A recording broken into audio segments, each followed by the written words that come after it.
খুব সুন্দর একটা প্লেস আর মজাদার খাবারের পারফেক্ট কম্বো খুঁজছেন? তাহলে এই ভিডিওটা আপনার জন্য। আমরা গিয়েছিলাম প্যান হেলাদুতে, যেখানে মিলছে শান্ত মনোরম পরিবেশ আর সুপার টেস্টি খাবার। আমরা অর্ডার করেছিলাম প্যান ফ্রাই বারবিকিউ মোমোস, 2টা রাইস বল অর্ডার করেছিলাম আর সাথে নিয়েছিলাম একটা bubble waffle. Pan fry barbecue momos, যেটার দাম ছিল 250 টাকা। বাইরে দেখতে যেমন সুন্দর, ভেতরে মশলাদার, খুবই মজা। এটা মোমোস লাভারদের জন্য একদম পারফেক্ট। 2টা রাইস বল অর্ডার করেছিলাম। একটা হচ্ছে চিলি চিকেন উইথ মাশরুম, যেটার দাম ছিল 240 টাকা। চিকেন একেবারে নরম, মাশরুমের টেক্সচার দারুন আর হালকা ঝাল সস। রাইসটা একেবারে পারফেক্ট।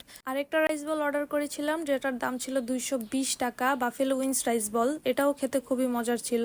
আরও নিয়েছিলাম বাবেল ওয়াফেল চকলেট ড্রিমস, যেটার দাম ছিল 300 টাকা। মচমচে বাবেল ওয়াফেল, ভেতরে ঠান্ডা চকলেট আইসক্রিম। মিষ্টি খেতে যারা ভালোবাসেন তাদের জন্য একদম পারফেক্ট একটা ডেজার্ট। একটা জিনিস আমাদেরকে খুবই হতাশ করেছে, সেটা হচ্ছে আমাদের খাবার পেতে সময় লেগেছিল 52 মিনিট। এটা সত্যিই অনেক বেশি, তবে খাবারের কোয়ালিটি খুবই ভালো ছিল, যেটা না বললেই নয়। এটার লোকেশনটা হচ্ছে মেট্রোপলিটন কলেজের পিছনে গোলফিনের উপরে প্যান হেলাদুতে। আপনারা চাইলে অবশ্যই যেতে পারেন। ধন্যবাদ।